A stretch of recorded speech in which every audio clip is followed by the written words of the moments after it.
मैंने कई बार कथा सुनाई है। मध्य प्रदेश के ही जबलपुर के पास में एक सज्जन हुए, उनका नाम था भोलानाथ जी। क्या नाम था? भोलानाथ।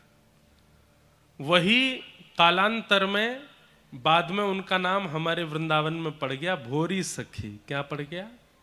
भोरी सखी। और ये भोरी सखी उनका नाम किशोरी जी ने स्वयं प्रकट होकर के रखा। राधा रानी ने उनका नाम रखा भोरी सखी। तो भोलानाथ जी जो थे, ये जब वृंदावन जाकर के रहने लगे और यमुना जी के तट पर राधा रानी को रो रो करके बुलाते थे, जब राधा रानी को पुकारते थे, तब किशोरी जी ने राधा वल्लभ जी के गोस्वामी जी से कहा कि हमारे राजभोग के थाल को ले जाओ और सेवा कुंज में एक भोलानाथ जी करके व्यक्ति हमारी याद में रो रहे हैं, उनको भोजन पवा देना। तो जब राधा वल्लभ जी के गोस्वामी प्रसाद का थाल लेकर के आए,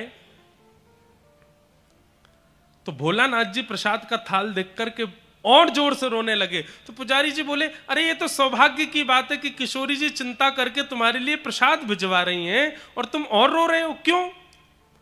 तब वो भोलानाथ जी क्या कहते हैं कि उनको मेरे देह की चिंता हुई, उनको मेरे पेट की चिंता हुई, उनको मेरी जीव की चिंता हुई कि पेट भूखा है, जीव में स्वाद नहीं गया, देह जर्जर हो रहा है। उनको मेरे मन की चिंता क्यों नहीं हुई कि मैं मन से कितना व्याकुल हो रहा हूं? उनको मेरी आत्मा की चिंता क्यों नहीं हुई कि मैं किशोरी जी के दर्शन करने के लिए कितना उतावला हो रहा हूं? मुझे इस बात से और रोना आ रहा है कि मेरी आत्मा की चिंता किशोरी जी को नहीं हुई, मेरे पेट की चिंता हुई, इसलिए भोग का थाल भेज दिया। आत्मा की चिंता होती तो स्वयं किशोरी जी चल करके आ जाती। इसे कहते हैं परम धर्म, जहां देह की चिंता प्रधान नहीं है,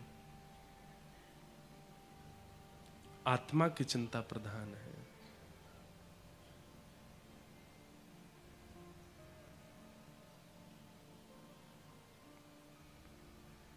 आत्मा की चिंता प्रधान है। ऐसे श्री भोलानाथ जी हुए भोरी सखी। निर्मत्सराणाम सताम। भागवत का अधिकारी कौन है? किसको अधिकार है कथा सुनने का? तब कहते हैं जिसके चित्त में मात्सर्य दोष नहीं है। मात्सर्य दोष मतलब आपके अंदर काम है, क्रोध है, लोभ है, मोह है, ईर्ष्या है, द्वेष है, अभिनिवेश है, दुनिया की सारी दुर्गंध आपके अंदर है, कोई बात नहीं। लेकिन यदि एक दोष यदि आपके अंदर है तो आप ठाकुर जी को कभी प्राप्त नहीं कर पाओगे। और वो दोष क्या है? मात्सर्य दोष। मात्सर्य दोष मतलब दूसरे की उपलब्धि से परेशान होना। और क्षमा कीजिएगा, हर व्यक्ति के अंदर ये दोष होता है। हर व्यक्ति के अंदर ये दोष होता है। उसे दूसरे की उपलब्धि अच्छी नहीं लगती। इसको सामान्य भाषा में ईर्ष्या भी कहते हैं और सामान्य भाषा में जलन भी कहते हैं। जलन हो रही है कि वो इतना अच्छा क्यों हो गया, उसको इतना कैसे मिल गया, उसको ये प्राप्त कैसे हो गया। और ईर्ष्यालु व्यक्ति को सब कुछ मिलेगा लेकिन ठाकुर जी कभी नहीं मिल सकते। ईर्ष्या का दोष एक ऐसा दोष है जो ठाकुर जी से विमुख कराता है, ठाकुर जी से दूर कराता है।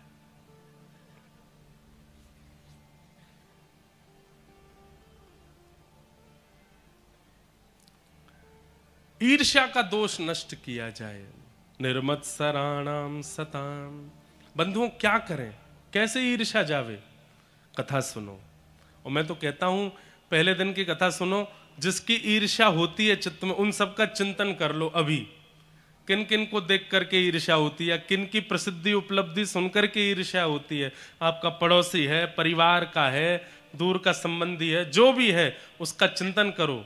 और चिंतन करके भागवत जी से प्रार्थना करो, हे भागवत जी कृपा करना, अगर हमें जीवन में दर्शन देना चाहते हैं ठाकुर जी, तो 7वें दिन जब कथा पूरी हो उस दिन ये ईर्ष्या नष्ट हो जाए, उस दिन ये ईर्ष्या चली जाए चित्त से।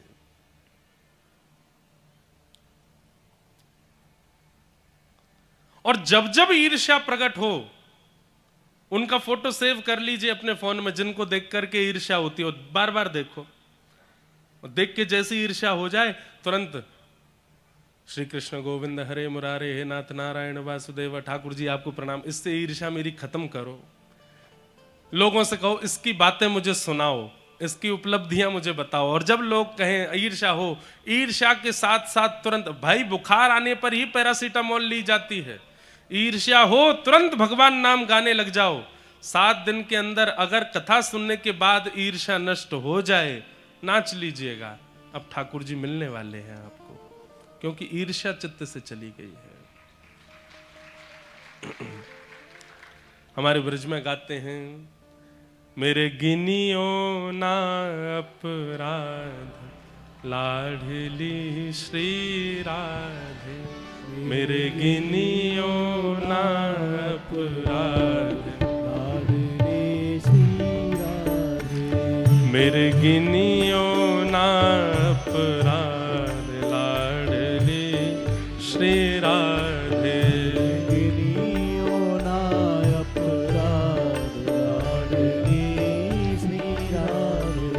मेरे गिनियो ना अपराध लाडली श्री राधे। मेरे गिनियो ना अपराध लाडली श्री राधे। लाडली श्री राधे,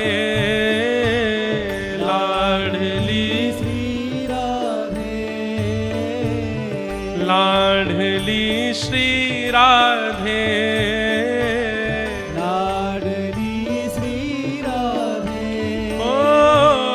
लाडली श्री राधे।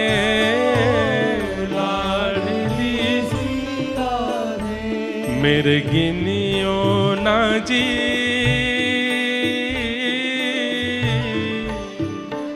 मेरे गिनियो ना अपराध। ओ मेरे गिनियो ना अपराध लाडली श्री राधे।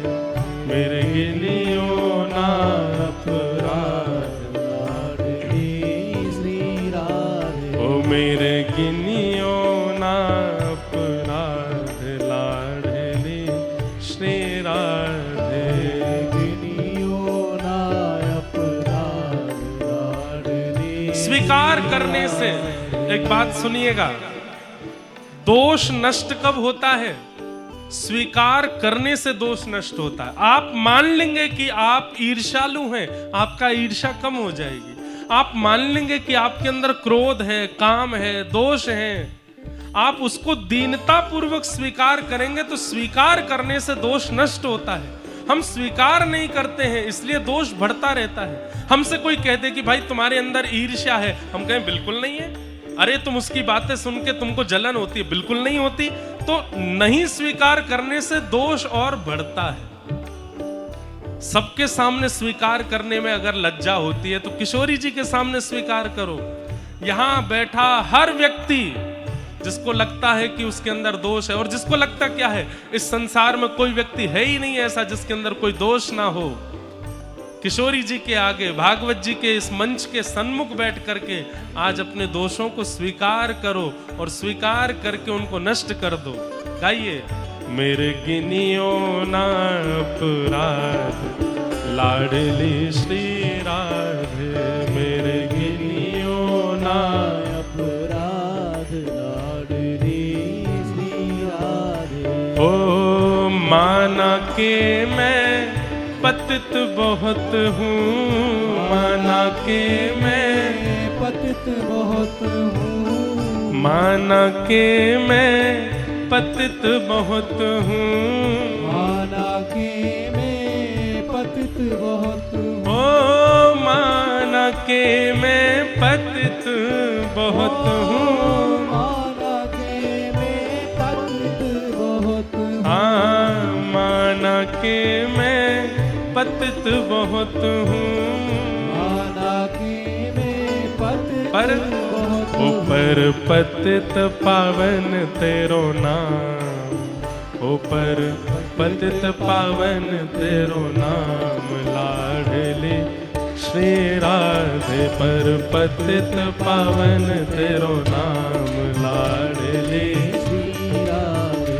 ऊपर पतित पावन तेरो नाम लाडली श्री राधे पर पतित पावन तेरो नाम लाडली श्री राधे। ओ मेरे गिनियो ना अपराध लाडली श्री राधे।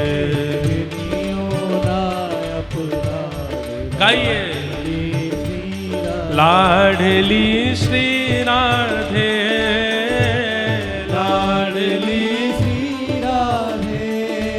ओ लाडली श्री राधे लाडली श्री राधे। ओ मेरे गिनियो ना अपराध लाडली श्री राधे। मेरे गिनियो ना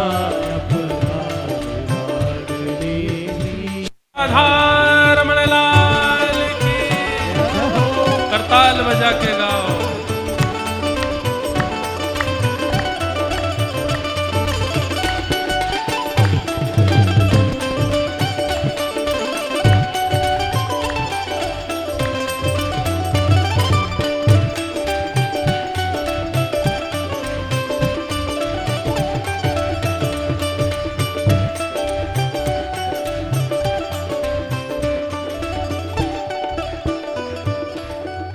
अष्ट सखिन में गोप गोपिन में अष्ट सखिन में गोप गोपिन में अष्ट सखिन में गोप गोपिन में अष्ट सखिन में गोप गोपिन में उन्हू की दासी दासन में उन्हू की दासी दासन में उन्हू की दासी दासन में उन्हू की दासी दासन हे अष्ट सखिन में गोप गोपिन में अष्ट सखिन में गोप गोपिन में उन्हू की दासी दासन में उन्हू की दासी दासन। कितनी अच्छी बात कह रहे हैं हे किशोरी जी।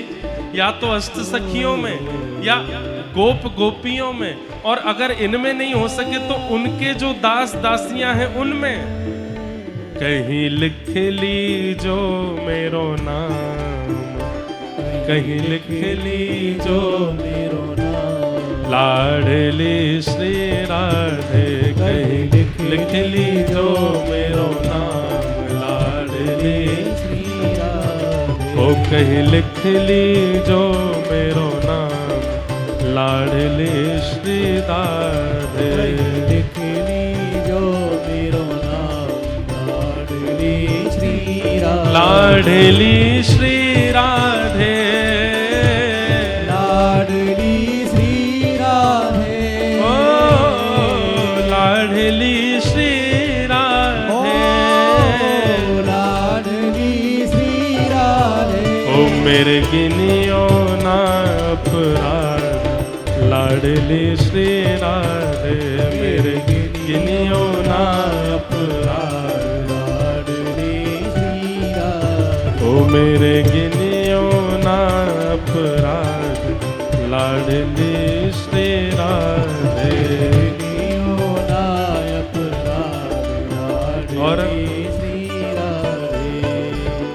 जो तुम मेरे अवगुण देखो जो तुम मेरे अवगुण देखो जो तुम मेरे अवगुण देखो जो तुम मेरे अवगुण देखो हाँ नेक न देखो नेक न देखो नेक न देखो नेक न देखो हे जो तुम मेरे अवगुण देखो जो तुम मेरे अवगुण देखो। ओ श्री जी अब मत देखो अब मत देखो श्री जी अब मत देखो अब मत हे श्यामा जी देखो।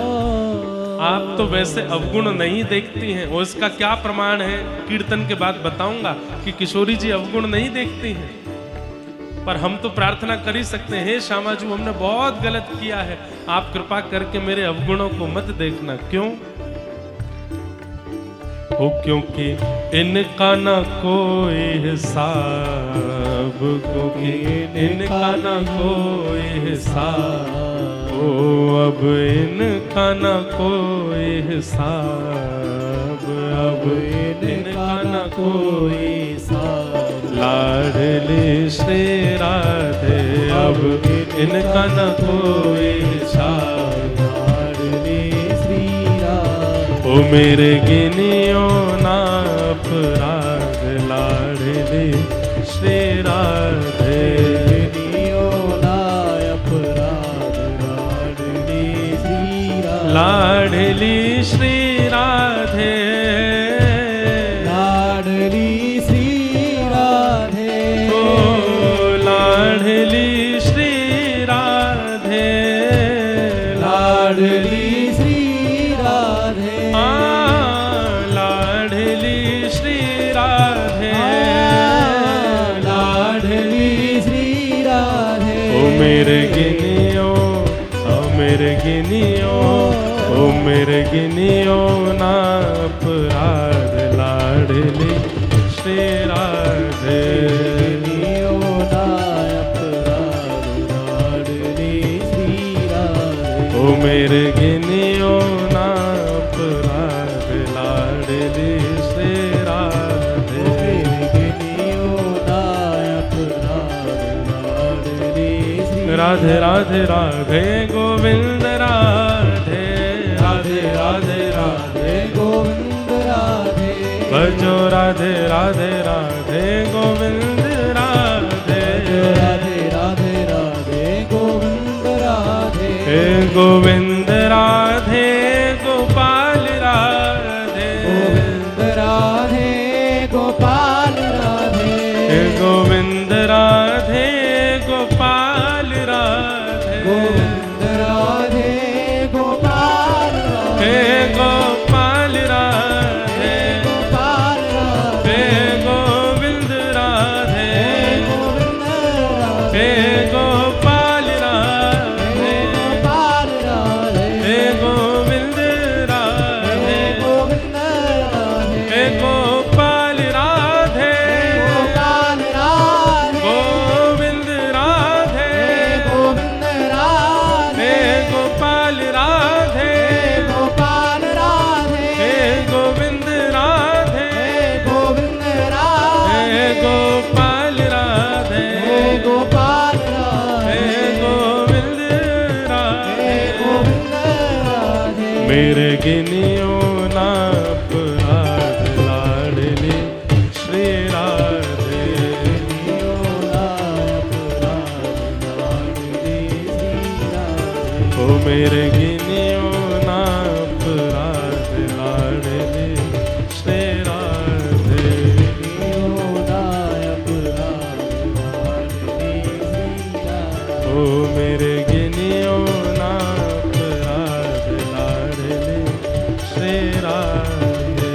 गिनियो ना अपराध। जय जय श्री राधे, जय जय श्री राधे, जय जय श्री राधे।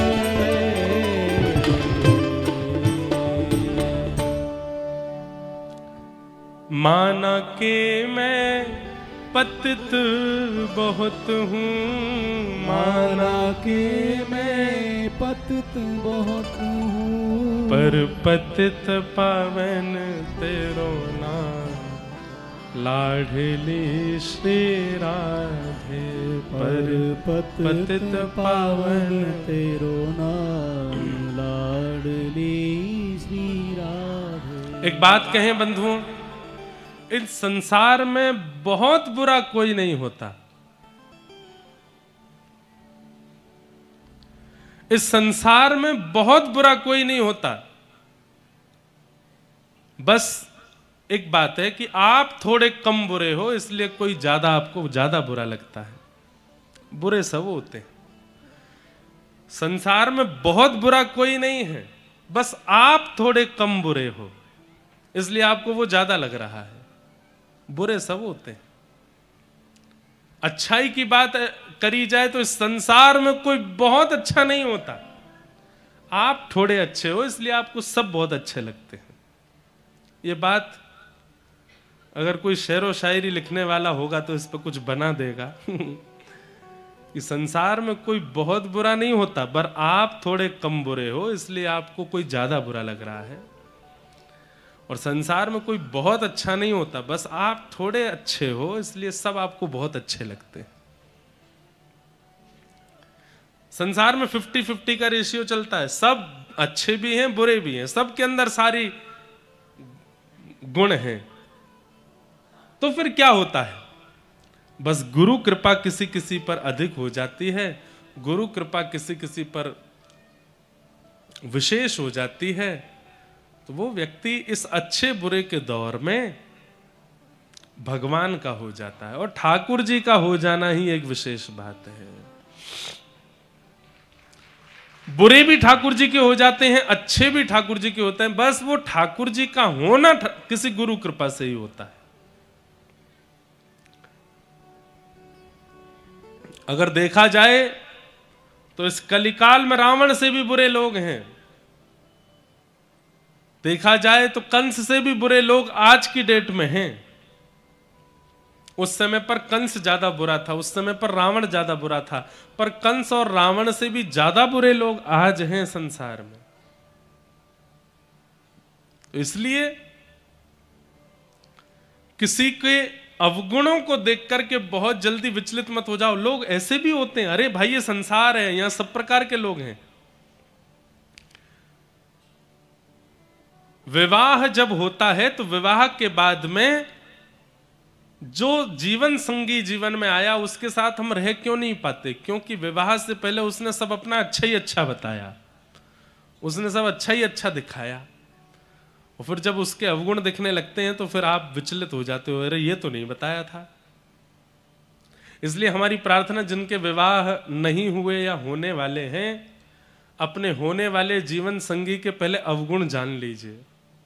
उससे बोले ही दो, बोले अच्छा ही मत बताना, ये बताओ कमियां क्या क्या है, ताकि आगे एडजस्टमेंट करने में दिक्कत ना हो। पहले ही पूछ लो, सब पहले सही सही बता दो, भाई हफ्ता में कितने दिन नहीं नहाते हो ये बताओ। जैसे ही वो कहे सर्दियों में थोड़ा हो जाता है 2 दिन नहीं नहाते, तो अपनी तरफ से मान लेना कि 3 दिन ही नहीं नहाता होगा, 2 दिन तो बोल रहा है। मतलब हम क्या करते हैं, हम अच्छाइयों की उम्मीद रखते हैं, बुराइयों की उम्मीद ज्यादा रखो। पहले से ही मन में बना लीजिए, उसने जितनी अच्छाई अपनी बता रखी है सबका विपरीत सोच के चलो मन में, तो क्या होगा, जीवन जीने में दिक्कत नहीं होगी।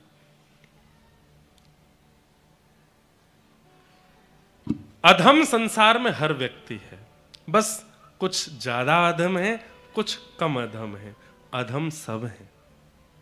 बचा कोई नहीं है संसार के इन विचारों से। निर्मत सराणाम सताम, ठाकुर जी का अधिकारी कौन है? बोले जिसके चित्त में मात्सर्य दोष नहीं है, जिसके चित्त में मात्सर्यता नहीं है। मात्सर्य मतलब ईर्ष्या। और बंधुओं एक बात कहें, जैसे हमारे अवगुण, जैसे क्या होता है, जैसे इसको मैं समझाऊं, सुनिएगा ध्यान से। व्यक्ति को बुखार आता है, सबको पता चलता है, पर बुखार के साथ साथ भीतर और कितनी बीमारियां आई हैं ये केवल वैद्य को पता चलता है। ऐसे ही व्यक्ति को क्रोध आ रहा है ये आपको पता चला, लेकिन क्रोध के साथ साथ और कितने दोष आ रहे हैं उसके अंदर ये गुरु को पता होता है। जैसे शास्त्र प्रमाण देते हैं कि अगर किसी व्यक्ति को अति क्रोध है, अति क्रोध किसी व्यक्ति को आता है तो उसके अंदर 2 दोष भी होंगे। और ये 100% प्रूफ है कि अगर किसी व्यक्ति को अति क्रोध है तो उसके अंदर 2 दोष और होंगे। और उन 2 दोषों में 2 दोष क्या है? पहला दोष विचलनता, मन विचलित है। एक पर विश्वास नहीं कर पाता है, कभी इधर कभी उधर, कभी इधर कभी उधर, कभी इधर, असमंजस है चित्त में। क्रोधी व्यक्ति का प्रमाण गुरुजनों को हो जाता है कि भयंकर क्रोध है, तो चित्त में असमंजस भी है। और क्रोधी व्यक्ति का प्रमाण है कि अत्यंत क्रोध है, तो चित्त में काम भी है। बस काम व्यक्ति सबको दिखाता नहीं है, लेकिन क्रोध जब दिखता है तो पता चल जाता है कि अंदर काम भी है। ऐसे ही बुखार दिखाई देता है। और दोष क्या क्या है? अब बुखार तो हर तरीके से आता है, वायरल को भी बुखार आ जाता है, कई बार दांत में दर्द होता है तो भी बुखार आ जाता है, अकल डाढ़ आती है वो, उससे भी बुखार आ जाता है, कई बार पॉल्यूशन की वजह से इन्फेक्शन हो जाता है तो भी बुखार आ जाता है, पेट खराब होता है तो भी बुखार आ जाता है, कहाँ तक कहें बड़े बड़े रोग, कैंसर भी होने लगते हैं प्रारंभिक स्थिति में तो भी बुखार आ जाता है। तो बुखार तो सबको पता चलता है, लेकिन बुखार से मूल दोष क्या आया है ये केवल वैद्य को पता चलता है। ऐसे ही काम, क्रोध, लोभ, ये सबको दिख जाने वाले जो दोष होते हैं ये तो बाह्य प्रमाण है, पर भीतर और क्या क्या आया है ये गुरुओं को पता होता है। ठीक ऐसे ही किसी व्यक्ति के चित्त में अगर ईर्ष्या है तो ईर्ष्या प्रमाण है कि इतने संसार में दोष हैं, सबका 10% इसके अंदर है ही। ईर्ष्या प्रमाण है इस बात का। ईर्ष्या, अगर आपके अंदर ईर्ष्या है तो आपके अंदर सारे दोष हैं, सब दोष हैं। संसार में जितने दोषों के नाम हैं सबकी लिस्ट बनाओ, सब हैं आपके अंदर अगर ईर्ष्या है तो। और सबसे बड़ा प्रमाण, सबसे बड़ा दोष क्या है ईर्ष्या होने का? कि अगर बाकी के दोष चित्त में हैं ठाकुर जी फिर भी मिल जाएंगे, लेकिन ईर्ष्या का दोष यदि चित्त में है ठाकुर जी नहीं मिलेंगे। ईर्ष्या से बचो। निर्मत सराणाम सताम। तो फिर क्या करें? जब जब दोष उत्पन्न होता है उसी समय भजन करो। नियमित रूप से दवाई लेने को जब कही जाती तो कहते हैं सुबह शाम भोजन के बाद। तो नियमित रूप से तो भजन कब करना है? सुबह उठ के स्नान करके भजन करना है, रात्रि सोने से पहले भजन करना है। लेकिन अनियमित रूप से भजन कब करना है? जब दोष उत्पन्न हो उसी समय भजन करो। किसी की सुंदरता को देख करके काम उत्पन्न होवे, नेत्र बंद करके तुरंत हरे कृष्ण कृष्ण कृष्ण हरे हरे, हरे राम राम राम हरे हरे। किसी की गलत बात पर क्रोध आ जाए, तुरंत नेत्र बंद करके हरे कृष्ण कृष्ण कृष्ण हरे हरे, हरे राम राम राम हरे हरे। तुरंत मंत्र जाप करो। किसी की वस्तु देख करके लोभ आ जाए, तुरंत नेत्र बंद करके जो नाम आपको प्रिय लगता है हरिशरणम जपने लगो। किसी के प्रति अत्यंत मोह हो जाए, तुरंत नेत्र बंद करके श्री कृष्ण शरणम मम, श्री कृष्ण शरणम मम, श्री कृष्ण शरणम मम। दोष उत्पन्न होने पर औषधि ली जाती है, नाम औषधि है। दोष उत्पन्न होने पर उसको ले लीजिए। नियमित रूप से तो सुबह शाम लेनी ही है, सुबह शाम माला करनी ही है, पर अनियमित रूप से जब दोष आवे, अरे ऐसा भी करो क्या? अब बाहर निकलते हैं, ढकेलों पर दुनिया भर के पकवान बन रहे हैं, कहीं पर छोले भटूरे बन रहे हैं, कहीं पर टिकिया पानी पूरी बन रही है, कहीं पर झालमुड़ी बन रही है, मुंह में पानी आ रहा है। कभी जभी खा लो कोई बात नहीं, लेकिन रोज ही बाहर का खाने का मन होता है। यह भी एक बहुत बड़ा दोष है कि नित्य आपको अपनी रसोई से बाहर का ही भोजन प्रिय लगता है। ये एक बहुत बड़ा दोष है। हम लोग इसको बहुत सामान्य रूप से ले लेते हैं कि भाई ठीक है, बाहर खाने का मन तो सबका होता है, पर महीना में 1-2 बार की छूट है। पर किसी व्यक्ति को हर हफ्ते बाहर खाने का मन होता है, हर 2 दिन बाद कुछ बाहर खाने की इच्छा होती है। यह भी एक दोष है कि बाहर खाने की इच्छा यह चित्त को बिगाड़ती है। जैसा खाओ अन्न वैसा होवे मन, जैसे होवे मन वैसे होवे विचार, जैसी होवे विचार वैसी होवे वाणी, जैसी होवे वाणी वैसे होवे कर्म, और जैसे होवे कर्म वैसे होवे गति। अन्न से आपकी गति निर्धारित होती है, अन्न से। इसलिए आपने देखा होगा कई महापुरुष वो अपने पानी भी साथ ही लेके चलते हैं, वही पीते हैं जो घर का है। सब जगह का पानी पीते। कई लोगों को देखा होगा कुएं का ही पानी पीते हैं। एक महाराज जी हमारे संपर्क में हैं, वो तो आज उनकी 95 एज हो गई, आज भी कुएं का पानी पीते हैं, आज भी कुएं के पानी से नहाते हैं, कुएं के पानी से बने हुए प्रसाद पाते हैं। कई भागवत वक्ता ऐसे हैं जो आज भी केवल गंगा जल का ही प्रयोग करते हैं। दुनिया के किसी कोने में चले जाएं, पूज्य श्री मुरारी बापू वो तो आज भी गंगा जल में ही प्रसाद पाते हैं। गंगा जल की ही रोटी बनेगी, गंगा जल से ही सब्जी बनेगी, सब कुछ गंगा जल। इसका प्रभाव क्या है? मन की शुद्धता, विचारों की शुद्धता, ख्यालों की पवित्रता, ये सब अन्न से आती है। लिख लीजिएगा, आप हफ्ता लगा लीजिए, एक सप्ताह घर में नहीं खाना, रसोई में नहीं खाना, भारी खाना है। दो चीज होंगी, तन भी खराब हो जाएगा, मन भी खराब हो जाएगा, दोनों खराब हो जाएंगे। तन को भी रोग लग जाएगा, मन को भी रोग लग जाएगा। जो काम, जो क्रोध, जो लोभ पहले इतनी जल्दी नहीं आता था, वो बहुत जल्दी आने लग जाएगा। एक कथा में सुनाता हूं, सुनिएगा। एक महात्मा थे, वो सप्ताह में एक ही दिन भोजन करते थे, बाकी के 6 दिन व्रत पर रहते थे। व्रत मतलब केवल जल पीते थे। तो एक गांव में उन्होंने एक बूढ़ी माताजी का घर निश्चित कर लिया। बूढ़ी माताजी अकेली रहती थी और रुई की बाती बनाती थी। वो बाती जाकर के विक्रय करती थी, उससे जो धन मिलता था उसी से अन्न खरीद करके घर में प्रसाद बनाती थी। भगवान को भोग अर्पित करने के बाद स्वयं पाती थी और सप्ताह में एक दिन वो महात्मा घर आते थे, उनको पवाती थी। आज वो महात्मा जब प्रसाद पाए और प्रसाद पाने के बाद जैसे ही घर से निकले तो एक परम सुंदरी सामने से जा रही थी। महात्मा वैसे तो सबको देख करके नेत्र नीचे कर लेते थे, पर आज उस सुंदरी का रूप देख करके आशावरी, उस सुंदरी का रूप देख करके महात्मा ने नजर तो नीचे कर ली, लेकिन उनके मन में ख्याल आया, कितनी सुंदर है, इसका रूप कितना सुंदर है, एक बार और देख लूं।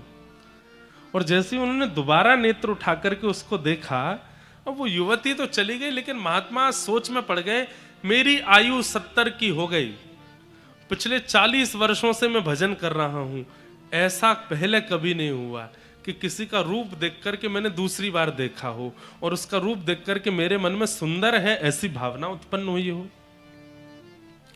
आज केवल सुंदर है इसलिए मैंने दूसरी बार देखा, कल इससे भी बुरा कुछ होगा, कल और कोई विचार मन में आएगा, और कोई क्रिया मन में आएगी, और कुछ हो, उससे पहले मुझे इसका इलाज करना पड़ेगा। भगवान श्रीमद् भगवत गीता में अर्जुन से कहते हैं, ध्यायतो विषयाम पुंसः संगस्तेषु उपजायते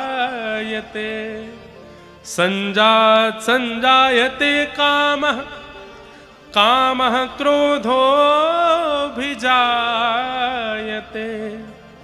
क्रोधात् भवति सम्मोहः सम्मोहात् स्मृतिविभ्रमः स्मृतिभ्रंशात् बुद्धिनाशो बुद्धिनाशात् प्रणश्यति। मैंने कई भक्ति पथिकों के मोबाइल फोन की स्क्रीन जो फोटो लगाते हैं ना, उस पर यह श्लोक लगवा रखा है। ये भगवत गीता के 2 श्लोक हैं। व्यक्ति का नाश कैसे होता है भगवान इस श्लोक में बता रहे हैं। भगवान कहते हैं, ध्यायतो विषयाम पुंसः। अर्जुन, व्यक्ति जब विषय का चिंतन करता है, विषय भोगता नहीं है, केवल सोचता है, कमरे में पड़े पड़े बिस्तर पर लेटे लेटे किसी विषय भोग का चिंतन करता है, वहीं से ही उसका नाश होना शुरू होता है। अर्जुन बोले कैसे? तब भगवान कहते हैं, विषय का चिंतन आज किया, पर कल वो विषय का चिंतन उसको करवाने के लिए ले जाएगा। जैसे आपने, अब मंच से मैं जितना बता सकता हूं उतना बताऊंगा। आज आपने सोचा पानी पूरी, आहा, बिस्तर पर पड़े पड़े सोच रहे हैं, चटपटा पानी, उसमें मिर्च डली हुई है, आहा, मुंह में जाते ही पानी, गोलगप्पा, गप से जैसी हम खाएंगे, खट्टा खट्टा पानी, आहा, मन कितना खुश हो जाएगा, मुंह बिल्कुल आनंदित हो जाएगा। आज आपने केवल सोचा, ध्यायतो विषयाम पुंसः संगस्तेषु पजायते। अगले दिन से क्या होगा, तब भगवान कहते हैं वो जो कल रात में सोचा था वो कैसे मैं कर पाऊंगा, इसके लिए आप प्रयत्न करने लगोगे अगले दिन से। और संगात संजायते कामः, एक दिन क्या होगा, आज जो आपने सोचा कल से आप लग जाओगे कैसे करूं, 2-3 दिन में आप उसको कर लोगे, आप उसको कर लोगे।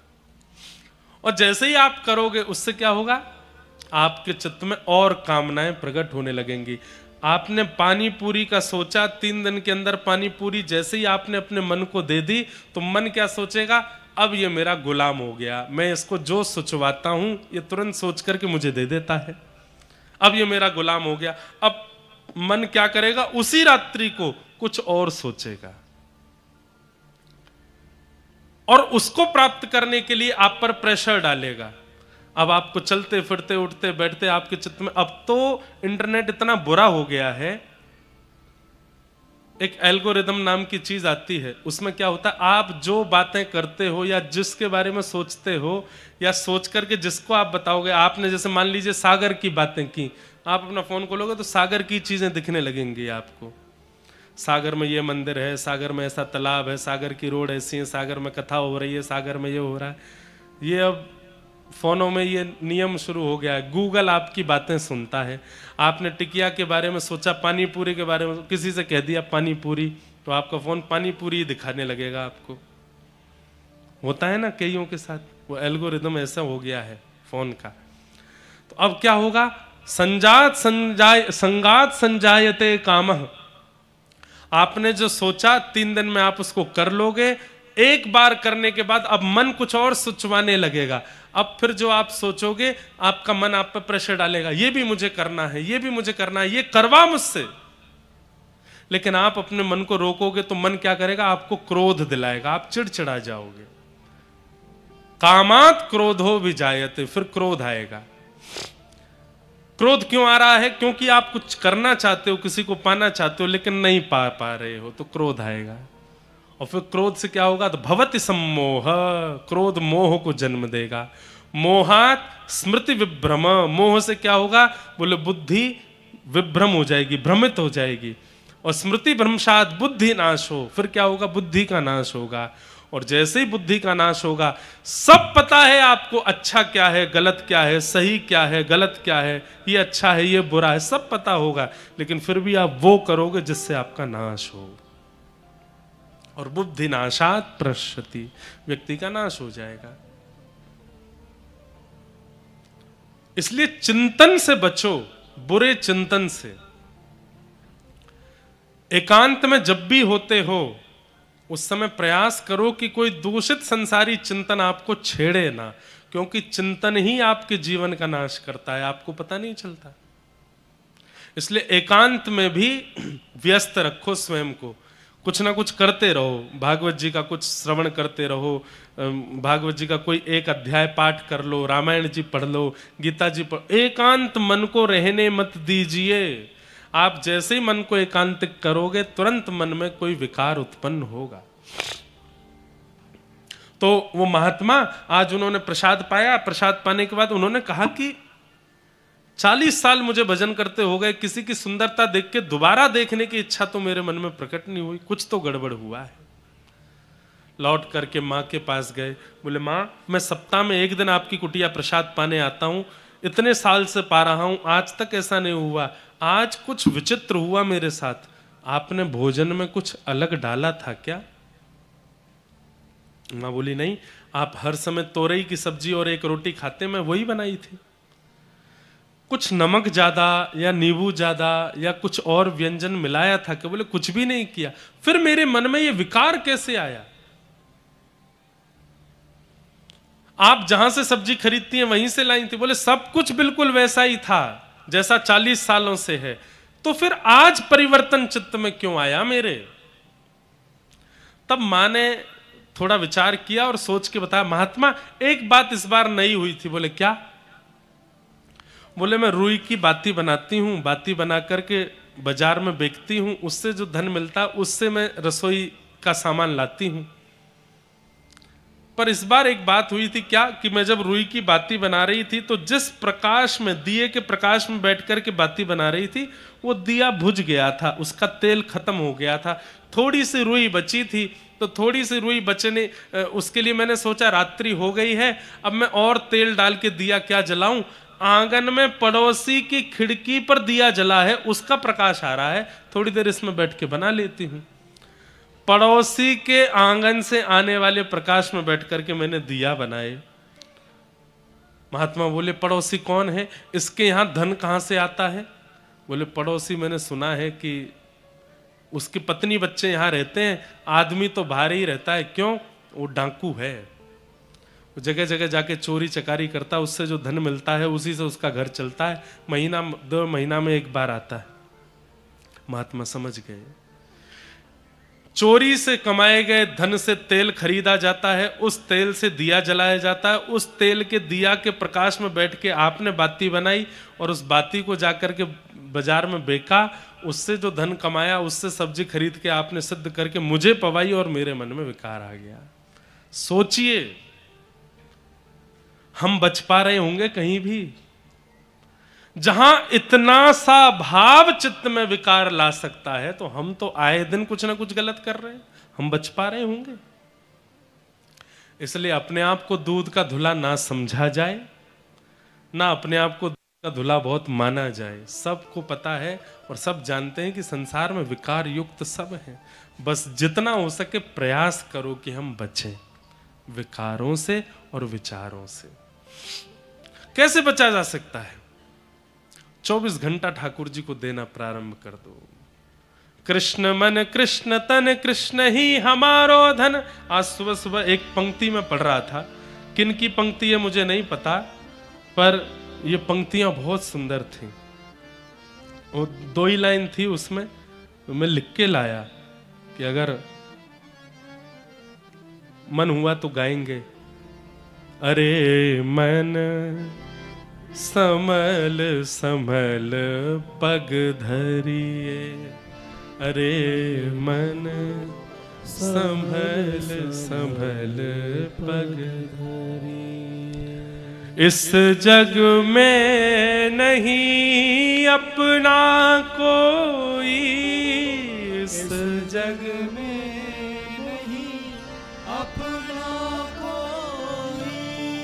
भैया इतनी संख्या में हो, गाइए ना साथ में। इस जग में नहीं अपना कोई, इस जग में नहीं अपना कोई। और अगली बात तो इतनी सुंदर है, परछाई सो डरिए, परछाई सो डरिए। अपनी परछाई से भी डरिए। सूर्य के प्रकाश में जब अपनी परछाई को देखो तो उसको भी कह दो तू भी मेरी नहीं है, तू भी मेरे साथ नहीं। तो जब परछाई अपनी नहीं हो सकती तो और कौन अपना होगा? इस जग में नहीं अपना कोई, इस जग में नहीं अपना कोई। परछाई सो डरिए,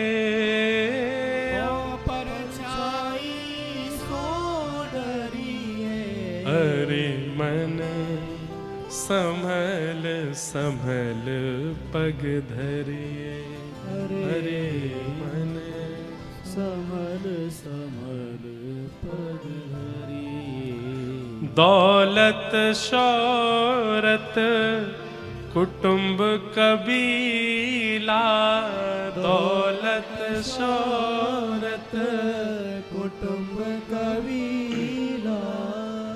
इन सोने कबहु न करिए, इन सोने कबहु न करिए। तो फिर राम नाम सुख धाम जगत में, राम नाम सुख धाम जगत में। हे राम नाम सुख धाम जगत में, राम नाम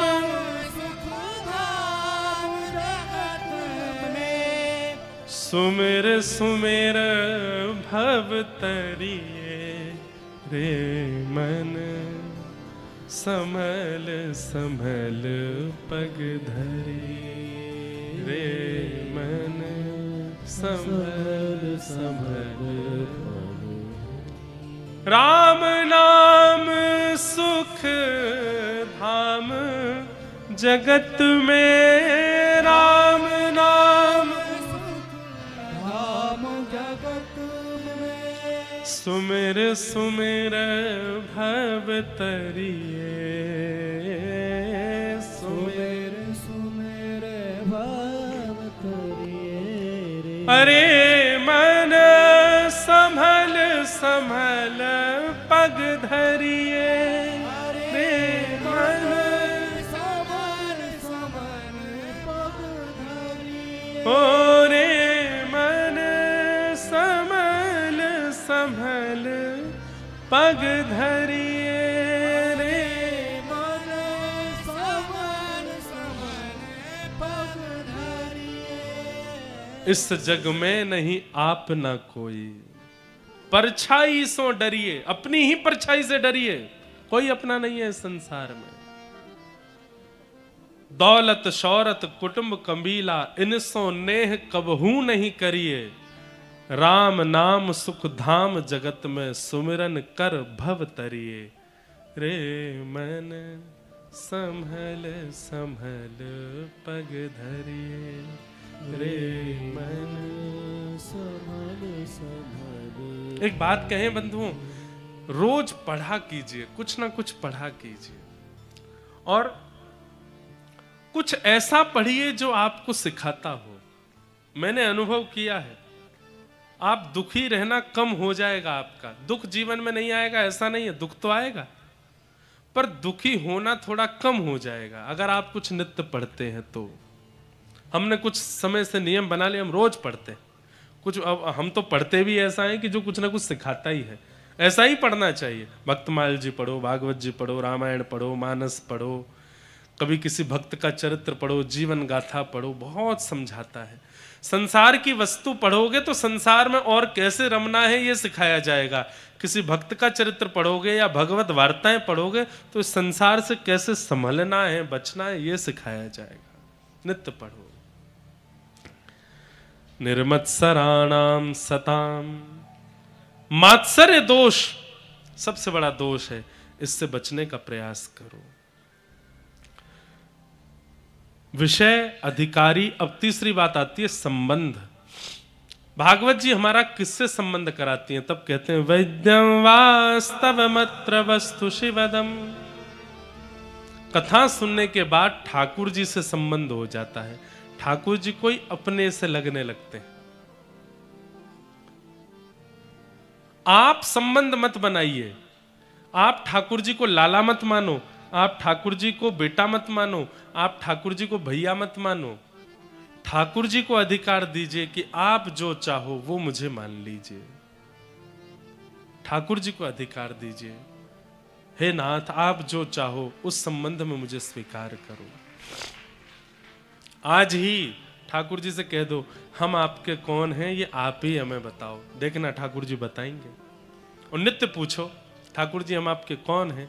अगर भक्त भी हो तो भी ठाकुर जी बता देंगे। या तो किसी जैसे क्या होगा सुनिएगा, ठाकुर जी से कहो ठाकुर जी हम आपके कौन हैं हमें बताओ। उसी के भाव से नित्य भजन करो, ठाकुर जी हमें बताओ हम आपके कौन हैं। नित्य इसी भाव से नाम जप करो, इसी भाव से कथा सुनो, इसी भाव से 7 महीना 1 साल जब बीत जाएगा ना तो ठाकुर जी सांकेतिक रूप से बताएंगे कि आप कौन हो। 2 संकेत विशेष हैं, उनमें पहला संकेत क्या है? पहला संकेत तो ये कि स्वप्न में ठाकुर जी अनुभव करके बता देंगे। स्वप्न में ठाकुर जी उसी संबंध से आपको संबोधित कर देंगे। या तो आपको बोल देंगे अरे मेरे भैया, तो भैया कह के मानो ठाकुर जी कह रहे हैं वो आपके छोटे भाई हैं। मेरी मैया, मैया कह दें तो समझ जाओ ठाकुर जी कह रहे हैं मैं लाला हूं। ठाकुर जी कहते हैं बाबा तो समझो आप पिता हैं, वो पुत्र हैं। ठाकुर जी कहते हैं सखा तो समझो कि, और कहेंगे नहीं तो कई बार चित्रण दिखने लगेगा, मानो सुदामा चरित्र स्वप्न में दिख रहा है, श्री सुदामा जी के गले में गलवैया डाले ठाकुर जी जा रहे हैं, यह भी एक संकेत है, ठाकुर जी आपको बता रहे हैं वो आपके सखा हैं। गोपियों के संग रास विहार स्वप्न में दिख रहा है तो समझो ठाकुर जी कह रहे हैं तुम प्रियतमा हो, मैं तुम्हारा प्रियतम हूं। पहला संकेत, स्वप्न में ठाकुर जी लीला का अनुभव करा देंगे। दूसरा संकेत, किसी आचार्य या किसी वैष्णव या किसी वृंदावन से संबंध रखने वाले महापुरुष से आपको वो संबोधित करवा देंगे। आपने उनको प्रणाम किया और प्रणाम करके उन्होंने आपको देख करके कुछ कह दिया, अरे मैया तुम तो बड़ी भोली हो। अब मैया उनके मुख से भी निकले तो भी ठाकुर जी का संकेत मानो। अरे लाली तू तो बड़ी प्यारी है। लाली मतलब ठाकुर जी आपके गुरु हैं, आप उनके शिष्य हो या बालक हो। इस प्रकार से संकेत ठाकुर जी करा सकते हैं उस भाव में कि ठाकुर जी का आपसे संबंध क्या। तीसरा संकेत और है, क्या? कभी भी कथा सुनोगे, कभी भी कोई लीला सुनोगे, कभी भी कोई किताब पढ़ोगे या कभी भी किसी भक्त से या वैष्णव से चर्चा करोगे तो एक ही चर्चा बार बार होती है। कथा सुनी तो उसमें रास का प्रसंग आता है, लीला देखने गए तो उसमें भी रास का प्रसंग आता है, किसी से वार्ता हुई तो भी रास की बात होती है, 4 कथाओं में गए, चारों कथाओं में रास की ही बात हुई, तो समझो ठाकुर जी गोपी भाव का संकेत कर रहे हैं। 4 वैष्णवों से मिले तो चारों वैष्णवों से एक ही संबंध की चर्चा हुई, यशोदा जी के संबंध की चर्चा हुई, तो तक समझो ठाकुर जी संकेत कर रहे हैं। वैद्यम वास्तवमत्र वस्तु शिवदम, ठाकुर जी से संबंध होना यह कथा का एक संकेत है, कथा का एक फल मान लीजिए कि ठाकुर जी के प्रति फिर भगवान की बुद्धि नहीं है, ठाकुर जी के प्रति कोई भगवत बुद्धि नहीं है, ठाकुर जी के प्रति अब अपनत्व की बुद्धि प्रकट हो चुकी है। कई लोग बोलते हैं हम मंदिर जाते हैं तो ठाकुर जी को देख के नेत्र सजल हो जाते हैं। नेत्र सजल क्यों होते हैं?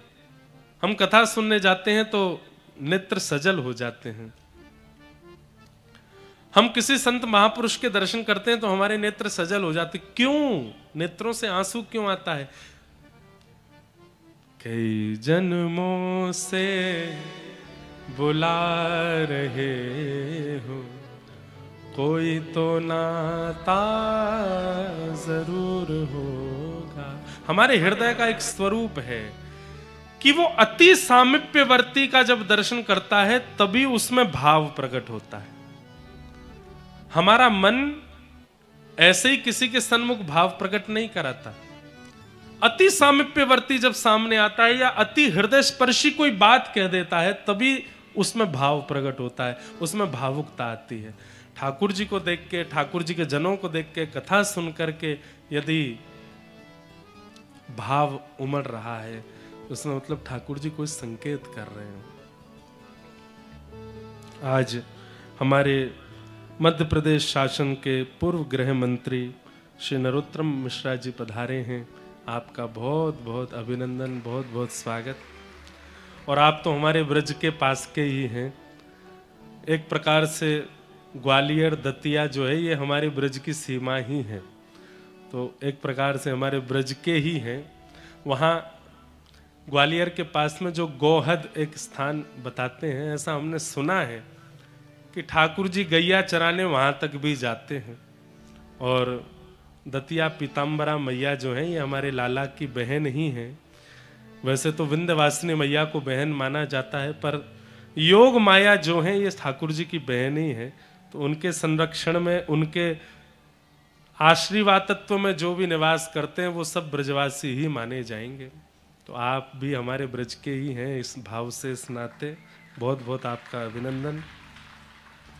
एवं मध्य प्रदेश शासन के राज्य मंत्री श्री दिलीप जायसवाल जी भी आए हैं। आपका भी बहुत बहुत अभिनंदन, बहुत बहुत स्वागत। ये खूबी है, हमको लगता है कि कहीं उत्तर प्रदेश वाले हमको पकड़ के बहुत डांट नहीं दें, पर यह खूबी है मध्य प्रदेश के समस्त मंत्रिमंडलों की, कथा में जैसे आकर के कथा का रूप बनाना चाहिए वो मध्य प्रदेश के मंत्रीजन जानते हैं। बिल्कुल शांति से आकर के अपना विराजमान होंगे, कथा श्रवण करेंगे। और ये और प्रांतों के मंत्री और वहाँ के नेताओं को सीखना चाहिए कि मध्य प्रदेश के मंत्रिमंडल कैसा है, इतने भावना से कथा श्रवण करते हैं। और महाराज आए दिन मध्य प्रदेश में बड़ी बड़ी कथाओं के आयोजन वो यहाँ के राजनेता ही कराते रहते हैं। अन्य प्रदेशों में तो बड़े बड़े उद्योगपति कराएंगे, बड़े बड़े लोग कराते हैं, पर यहाँ तो बड़े बड़े राजमंत्री कराते हैं। इसलिए हमको मध्य प्रदेश के राजनेता गण हमको बड़े अच्छे लगते हैं कि यहाँ के राजनेताओं में धर्म के प्रति आस्था, विश्वास, समर्पण बहुत है। ठाकुर जी कृपा करें मध्य प्रदेश ऐसे ही राज शासकों के हाथों में रहे, ताकि धर्म का जो संचार ऊर्जा है वो यहाँ से बढ़ती रहे। भारत का हृदय है मध्य प्रदेश और यहाँ पर ऐसे राजनेता हैं, इसलिए बड़ी प्रसन्नता है।